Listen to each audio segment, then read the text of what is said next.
What's good, everyone? OJ here. Welcome back to another video. And today we're taking a look at a game called Genshin Impact. This game had a little bit of controversy when it was first revealed because it seemed like a complete straight anime style ripoff of The Legend of Zelda Breath of the Wild. And now that I've gotten some more time to play the game on the PlayStation 4, it is available, I think, on iOS and coming to Android later or something like that. And it's also coming to Nintendo Switch later. We don't know the date, but it's out right now, pretty much like an early access or something like that, or whatever the case is. It's out right now that you can download on your PlayStation 4, and that's the system that you guys are seeing footage from. So I'm just going to go over my early impressions of the game with all the good stuff first, then we'll talk about some of the bad things. So the good is the game looks clean. I mean, it has a nice graphical presentation and style to it. I do think that there is nice environments and the draw distance is okay. It doesn't have the best graphics in the world or anything like that, but it's good enough to get the job done for the style of game that it is, to run across various different platforms on the PlayStation 4, mobile, and Nintendo Switch. So I do think it gets the job done in that right. The character models are nice and animated. They look good. It's sharp. The resolution's good enough as well. So overall, I thought the presentation and how the game looks from a graphical standpoint is outstanding. I don't think it's a bad looking game by any means. It's not the best on PlayStation 4 or anywhere near the best. Obviously, it could have been better, but at the same time, this is not a huge team of developers that can take advantage of the PS4 Pro and everything that it has to offer. So I was impressed with what it offered for the style of game that it is, and I do think that it has a nice, good style to it, and I do enjoy the graphics of the game. I do like the character models, how they're built and how everything is. They're really sharp and nice. So that was a pleasant surprise with the game, especially when I heard that it was going to be on mobile too, looking at it, because it looks good on those mobile phones as well. So not bad there. But let's talk some more about the gameplay and the styles. So essentially, the story sets up to where you're a twin. You can pick between a boy and a girl at the beginning of the game. And from there, you have to try to save your other twin. You fight against a god, you get bodied, and then you get transported to a different world or area, and from there you have to try to find the clues in order to find your twin, whoever you picked. So it's a pretty cool setup. I mean, it's nothing really that crazy or anything like that, but I did enjoy that first battle or that first cutscene, and I do think that the cutscenes are very nice. And the voice acting, I just had it in English, and the voice acting's pretty good. I think you might be able to change the voice acting, but I'm not 100% sure on that. But the English is good. They have nice fully voiced characters in there. Not everything is fully voiced, but a lot of the major cutscenes are, and it sounds good. I don't think it's bad voice acting by any means. Some voice actors are better than others, but overall I thought it was pretty good, and it definitely sets the tone for that style of game. Now let's get into some more of the meat and potatoes, which is the combat, and there is a lot to go over here, and I'll be completely honest with you guys. I have no idea how some of these mechanics work, because this is going to tie into some of the problems that I have personally with free-to-play games, but there's a lot of stuff going on here. But essentially, you can use this circle button to attack people. Now, I haven't been able to unlock, or maybe you get them later, but there's not air combos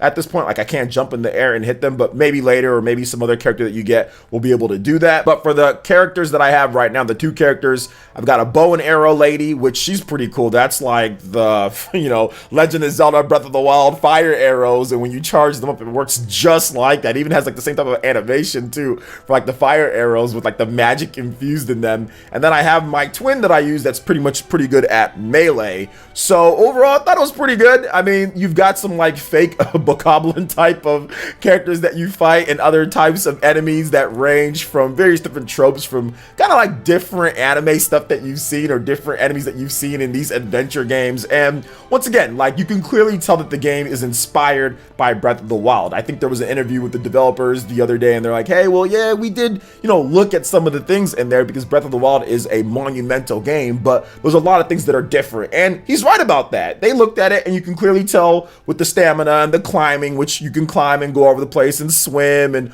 all that. Yeah, there's like definitely inspiration there, but there's a lot of differences, especially with the multiple characters and being able to switch from those characters on the fly. That's pretty cool, and I do like that. The melee combat is satisfying enough. I would like to see a little bit more impact with some of the hits, but it is what it is there. There's magic that you unlock There's the maps that you have in different located areas that are named, and you go to a certain tower, you get a new weapon, or more like new powers from those towers, and then they unlock areas that you can see, so you can see more of the map, very similar to Assassin's Creed or The Legend of Zelda Breath of the Wild, going up to one of the towers. But this time you don't have to climb up it, you just have to go there and unlock it, and bam, there you go. So there's that as well. And like I said, it plays well enough. It's a fun game, but here kind of comes to like the bad part of the game, which, like I said, it's not like a horrible thing, and I think that they do a good job of you not needing to spend your money on like microtransactions and all that,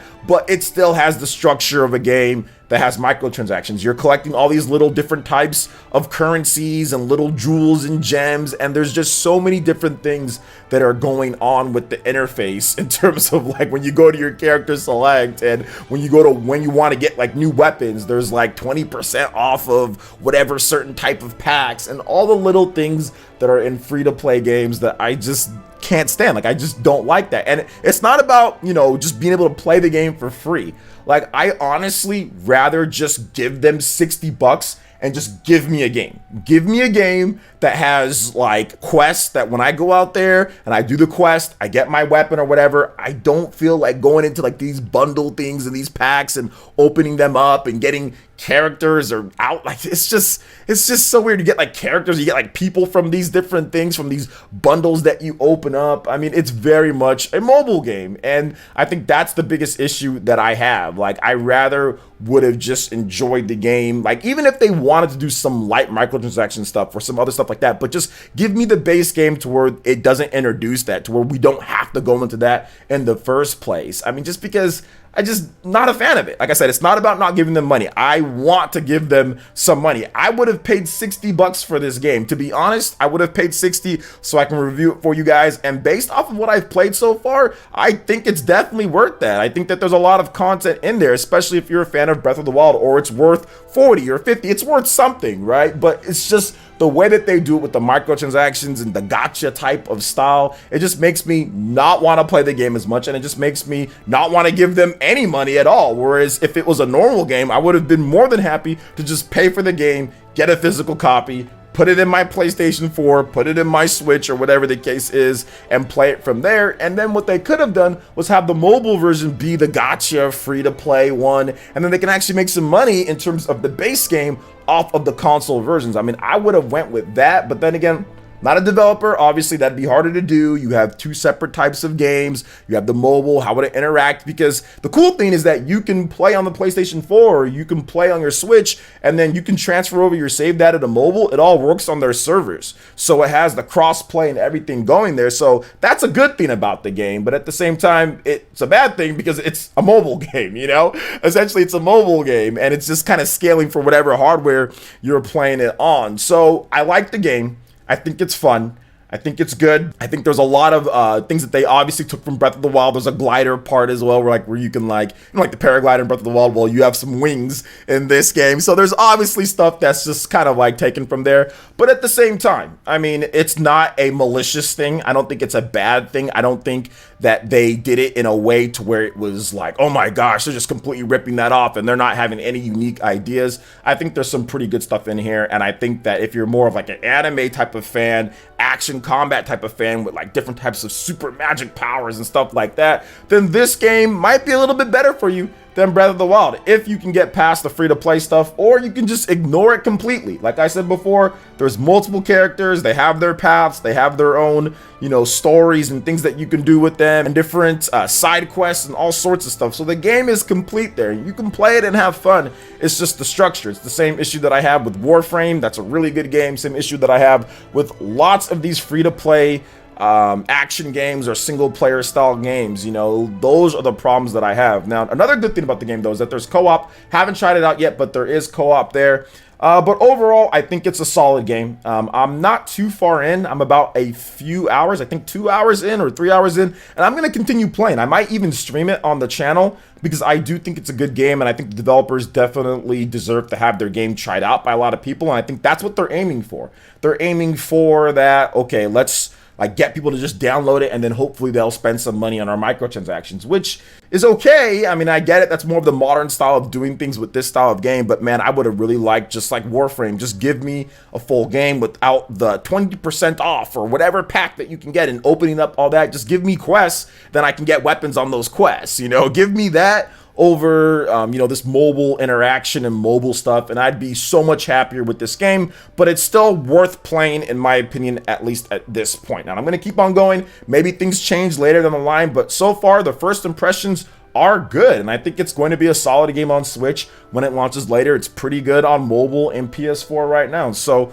overall, thumbs up, but we're gonna have to continue playing to see exactly how annoyed I get with this free-to-play structure, or if it's not really annoying at all and I can just go through and have fun, which I'm thinking that's what's gonna happen. So we'll see about it, guys. So what do you guys think about Genshin Impact? Have you tried it out yet? Will you try it out based off of this video here, or were you looking to try it out anyway? Let me know your thoughts in the comment section below. All right, guys, that wraps it up for this video here. Check out the links in the description. We've got Twitter. Go and give us a follow on there. Stay up to date on all latest gaming news and information. Also, make sure you like, comment, and subscribe, and share this video if you can.